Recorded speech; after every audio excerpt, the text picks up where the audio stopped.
Welcome to A Well Cared For Human, the podcast that tries to convince you that you are 100% normal and an even better than okay example of the human species, despite the fact that sometimes we feel like the craziest, most incapable, or worthless creatures on the face of this planet.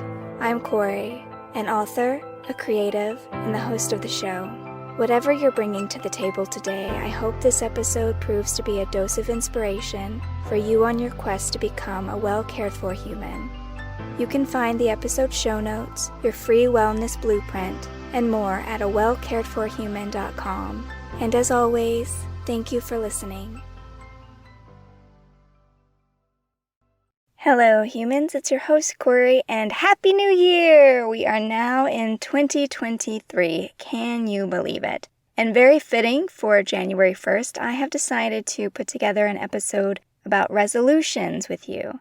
As you can tell, that's a very timely topic, given that most people make resolutions on the new year. But in case you're coming to this episode at some other random time of the year, I just want you to know that this really is talking about resolutions of any kind. Anytime you make a commitment or a promise to yourself, if you state a goal or ambition to yourself in your mind, or maybe even to the people you know, this information is meant to help you navigate the resolution predicament while being as loving and kind to yourself as possible. Because resolutions definitely leave you vulnerable to the possibility of looking at all the ways you do not measure up as a human being. So I'm hoping this will be a great resource for you to maybe approach resolutions in a way you haven't done before.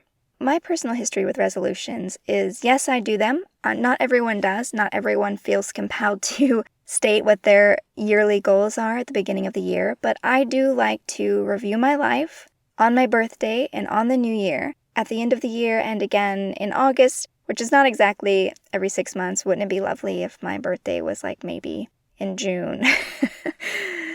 Then they would be spaced out perfectly well, but they're not. So it's August and January when I tend to review my life, my goals, where I'm going, what I want to achieve.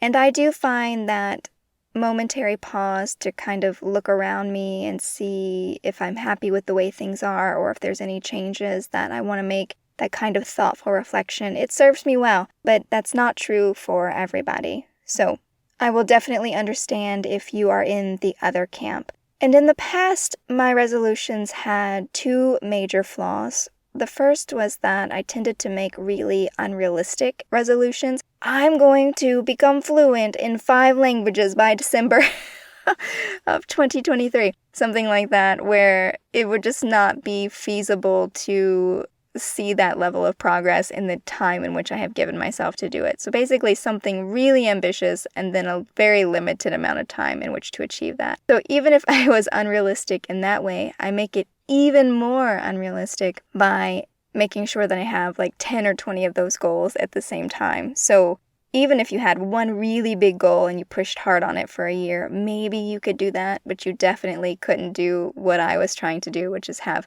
20 crazy big goals that are to be achieved back to back to back in a year. So that was one major flaw that I had in creating my resolutions. They were usually unrealistic and they set me up for failure. And then the second flaw was that I would then use those failures as an opportunity to be really unkind and horrible to myself, to speak poorly to myself, to reinforce a negative view that, oh, see, I can't do these things that I think I do, see, I never measure up, so on and so forth. Basically reinforcing those narratives that I had acquired throughout my childhood, throughout my toxic interactions with my narcissistic father, through my different trauma experiences, setting myself up to fail in this way so that I could keep those narratives and stories alive in myself, which is really interesting if you think about it, because often the point of making a resolution is because you want to change something. You want to grow in some way. And so when you create an unrealistic expectation, when you set yourself up for failure, and then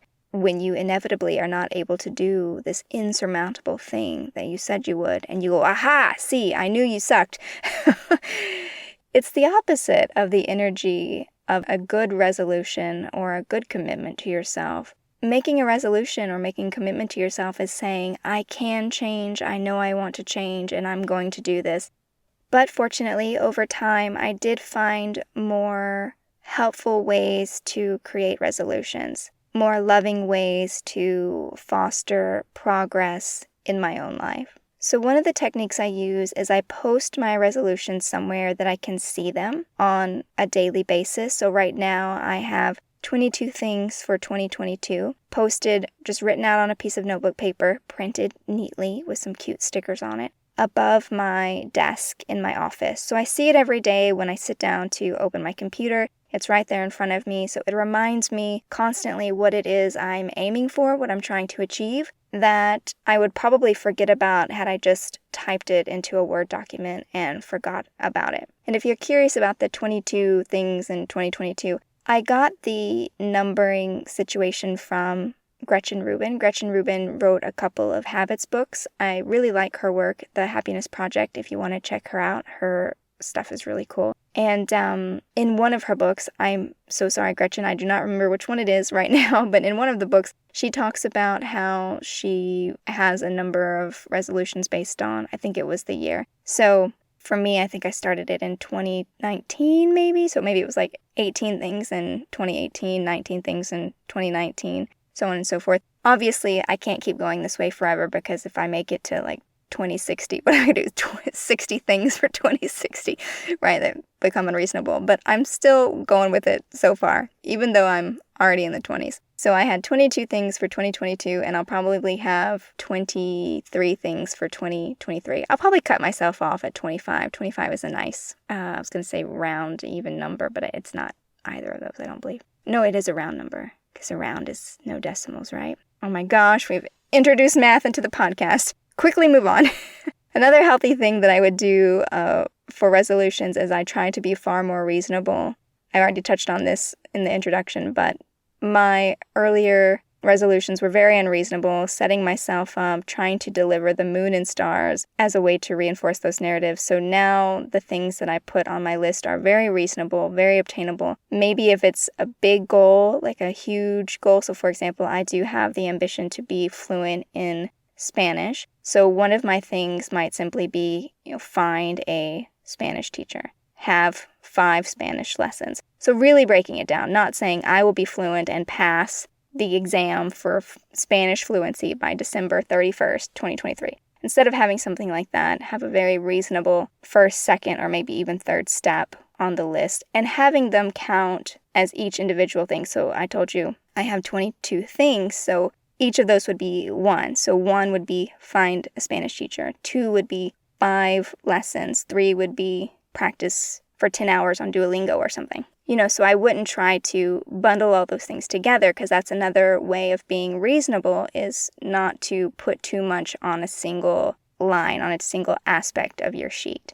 Also, I find it healthy to be spherical in my ambitions. And what I mean by spherical is that not all of my resolutions pertain to the same thing. So what that means is that not all of my resolutions are about my business, or about my writing, or about my relationship, or my health. I try to have different ones for all the different areas of my life, so that I can grow in a spherical way, in a expansive way, and not just be cramming all of my attention into one area of my life. There's nothing wrong with concentrating on an aspect of your life, especially if it's an area you've been neglecting. So let's say you really neglected your health in 2022, and now, your health is not great and you need to make a lot of changes in your health. Of course, absolutely, start identifying those small steps that will help you to turn things around in that department. If you don't have a significant deficit in an area, it's healthier to look at your life in a more holistic way, trying to find areas of growth across many different aspects, because when we only concentrate on one part of our lives, it really increases the pressure we put on ourselves to be successful or to be happy in that one way. So if you only have 1 or 2 things in your life, and both of those things happen to be terrible at a given time, then you feel like your whole world is terrible, right? But if you've got 10 or 15 things that are really important to you, and most of them are doing well, and only 2 or 3 of them are really suffering, then it doesn't feel like your whole world is falling apart, right? You can find support and strength from other areas in your life that are doing well. So I just encourage you to think about different ways that you would like to grow and not just putting all of your eggs in one basket, so to speak. Another thing that I find really helpful when I make resolutions is to be very clear on what I want and why I want it, why it even matters to me. Because I've definitely been guilty in the past of wanting something just because other people want it. Hello, lose 20 pounds so that I can be a size -0 or something crazy. I don't really truly care about those markers. I care about them because other people care about them. Other people are more obsessed with their size, how much they weigh, that kind of thing. But I honestly do not care what the scale says. As long as I don't get on the scale, I look at it and freak myself out. But otherwise, if I'm not paying attention to those things, they occupy 0 space in my mind. So that tells me that I do not care about them, truly. So I try to be really careful when I make resolutions to be sure that it's something I want, not something that someone else has convinced me that I want. And I do that by clarifying, why do I want it? Why does this matter to me? And if I can't answer that question, why I want it, or the question, why does it matter to me, then that's a clue that maybe this isn't really one of my desires. Maybe it's something I picked up from someone else along the way, and I should look at that again.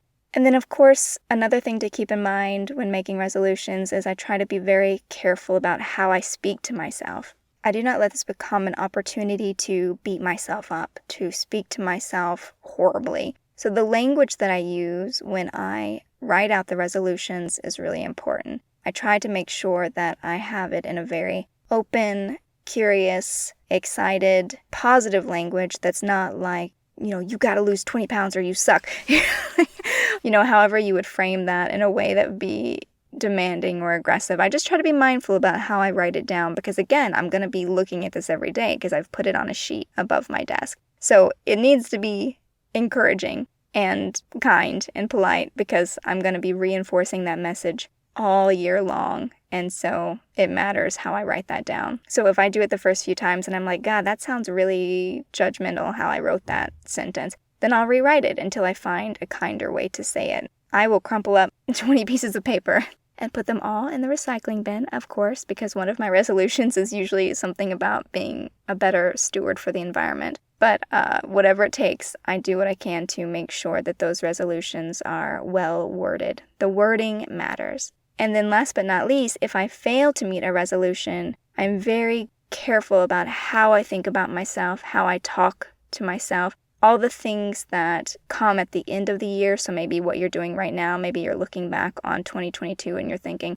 oh, I didn't do this, this, and this. God, I've got no discipline, or I really need to work on this. If you're already giving yourself a hard time, be mindful of that. Try to interrupt that habit. Try to break that habit. And definitely don't use this year's resolutions as an opportunity to berate yourself some more. That's not going to do you any good, and it's not going to help you have a great relationship with yourself if you're always unkind and mean to yourself every time you try to grow and improve. If you remember from some of the episodes that I talked about my father, how terrible he made it for me every time I tried to learn something new, then you will remember that trying to grow in an aggressive, toxic environment is not helpful to you. And resolutions are essentially meant to be encouragement to grow in one or more areas of your life. So don't be that terrible person to yourself. Don't be that person who zaps your curiosity, your playfulness, your sense of adventure. Don't rob yourself of the chance to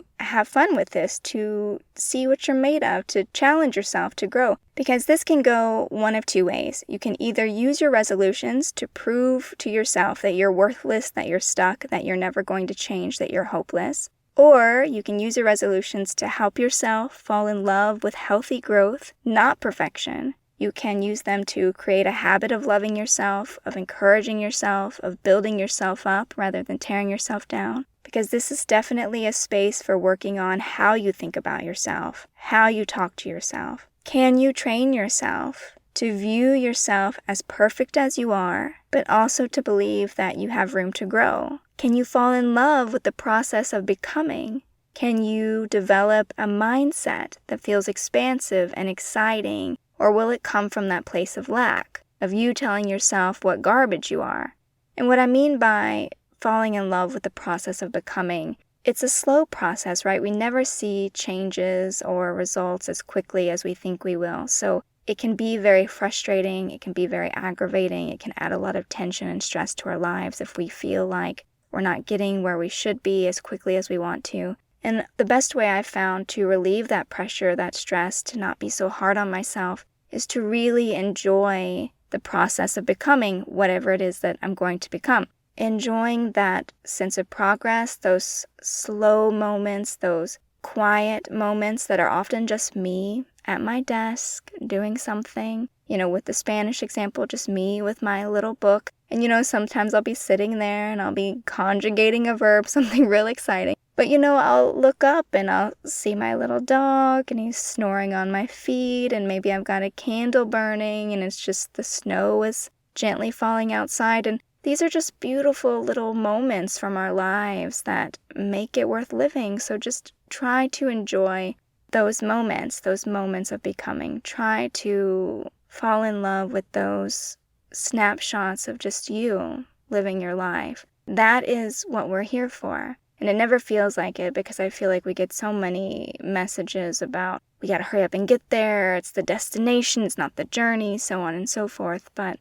the moments where I've been the happiest really have been those quiet moments where I just look up and I'm like, hey, this is me. This is what's going on. This is what's happening. This is the beautiful present moment just as it is. And so try not to rush through that, because the only thing you're rushing toward is death. I don't mean to be dramatic, but really that's what you're passing by. You're throwing away all these little moments just to hurry up and get to somewhere, to find a resolution. See what I did with the wordplay there. We want things to be wrapped up nicely. That's how we like our lives. We crave resolution, and I'm saying that you can do even better than that.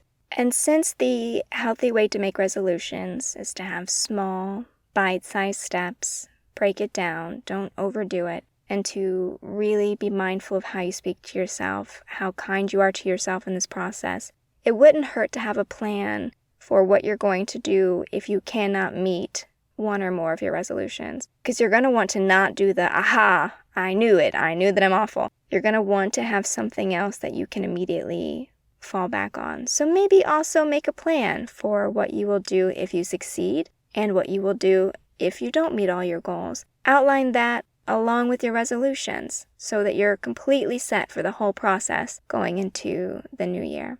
So all I'm saying here is that resolutions can be a fun and helpful way to get excited about a new year, about a new chapter in our lives, or it can be used as a tool to make ourselves miserable. And I'm suggesting that you not do that. Don't make yourself miserable if you can help it. So go forth, make those aspirations. Please speak kindly to yourself as you go along, and I hope that you have an amazing year.